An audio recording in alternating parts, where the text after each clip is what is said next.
নিজের চেনা জায়গা, নিজের গ্রাম, নিজের ভালোবাসার মানুষ সবকিছু ছেড়ে আজকে চলে যাচ্ছি ঢাকাতে। হ্যালো এভরিওয়ান, আসসালামু আলাইকুম। কেমন আছেন সবাই? আশা করি অনেক অনেক ভালো আছেন, সুস্থ আছেন।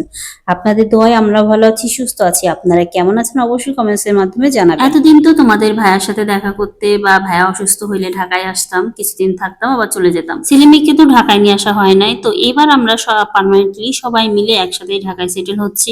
আমরা গাড়ি ঠিক করেছিলাম দুদিন আগে, তো গাড়িওয়ালা একটু ঝামেলা করতেছিল, আজকে না কালকে, কালকে না পরশুদিন, এইরকম করতে করতে দেরি হয়ে গেছে। ফাইনালি আজকে আমরা গাড়িটা পেয়ে গেছি, আর যেহেতু গাড়িটা পেয়ে গেছি তো দ্রুত গোছগাছাল করে নিলাম। আর আমার হাজবেন্ড ঢাকাতেই আছে, ও আমাকে নিতে আসে নাই, মানে আমাদেরকে নিতে আসে নাই। আমার শ্বশুর বলছে উনি আমাদেরকে দিয়ে আসবে, তো ওনার ভরসায় আমরা যাচ্ছি, ওনার সাথে যাচ্ছি। উনি আমাদেরকে গুছিয়ে গাছিয়ে দিয়ে তারপরে চলে আসবে। তো আমাদেরকে সামনে বসতে বলা হয়েছিল, তো কিন্তু আমি আর আমার মেয়ে বলছি যে আমরা ড্রাইভারের পাশে বসে যাব না।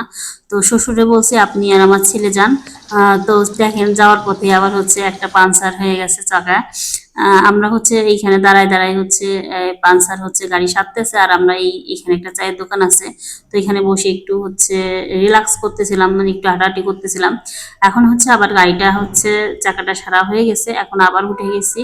উঠে আমরা দুইজনে গল্প করতেছি, আর একটু একটু ভিডিও ক্লিপ নিচ্ছি। তারপরে আপনার আবার যা মানে গল্প করতেছি যে আমি এত পথে প্রচুর পরিমাণে বমি করছে। তো শ্বশুরে বললাম ওর জন্য চকলেট কিনে নিয়ে আসতে, চকলেট কিনে নিয়ে আসছে, কিছু পলি কিনে নিয়ে আসছে। আর এটা যে পদ্মা সেতুতে উঠতেছি, তো এখানে এসে আপনার টোল দিল, আর আমরা রওনা করলাম।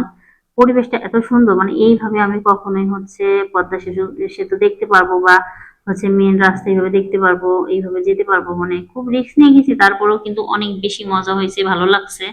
মানে এইভাবে একদম ওপেনলি কে পদ্মা সেতু কতটা দেখিছে আমি জানি না, তবে আমার খুবই বেশি ভালো লাগছে। এটা মেন রাস্তা পার হয়ে তারপর আপনার আবার এই যে টোল পেরিয়ে এখন আমরা পদ্মা সেতু, মেন পদ্মা সেতু এখানে যাব।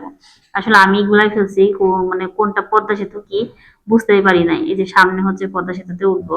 আর রাস্তাগুলো এত সুন্দর, আমার এত ভালো লাগতেছিল। চারপাশে সবুজ, আর রাস্তাগুলো একদম তিলের মতো, খুব সুন্দর লাগছে। সবকিছুর একটা ভালো দিক থাকে, আমি সবসময় পজিটিভটাই খুঁজি। তো আমার কাছে এই জন্য সবকিছু বেশি ভালো লাগছিল, আমি এনজয় করতেছিলাম আমাদের যাত্রা। তোমরা সবাই আমাদের জন্য দোয়া করো, আমাদের নতুন জীবন যেন সুখের হয়, ভালো হয়। আমিও তোমাদের জন্য দোয়া করি, তোমরা যেন ভালো থাকো, সুস্থ থাকো। আর আমাদের নতুন জীবনের জন্য সবাই শুভকামনা জানিও কমেন্টস এর মাধ্যমে। আর তোমাদের ভিডিওটা কেমন লাগলো সেটাও জানাবা, আর নতুন নতুন ভিডিও পেতে আমাদের সাথেই থাকবা। যারা এখন আমাদের চ্যানেলটা সাবস্ক্রাইব করা নাই, অবশ্যই চ্যানেলটা সাবস্ক্রাইব করে পাশে থাকবা, সাথে থাকবা। তোমাদের ভালোবাসা পেলে নতুন নতুন ব্লগ দিতে উৎসাহিত হব। তো তোমরা সবাই পাশে থেকো, সাথে থেকো, সেই কামনা করে আজকের ভিডিওটা আমরা কিছুক্ষণের মধ্যেই শেষ করব। তবে তার আগে অনুরোধ করবো, যারা এখন আমার চ্যানেলটা সাবস্ক্রাইব করো না, please please please please please আমার চ্যানেলটা সাবস্ক্রাইব করে দিও। পদ্মা সেতুটা কেমন লেগেছে তোমাদের কাছে অবশ্যই অবশ্যই কমেন্টস করে জানাবা।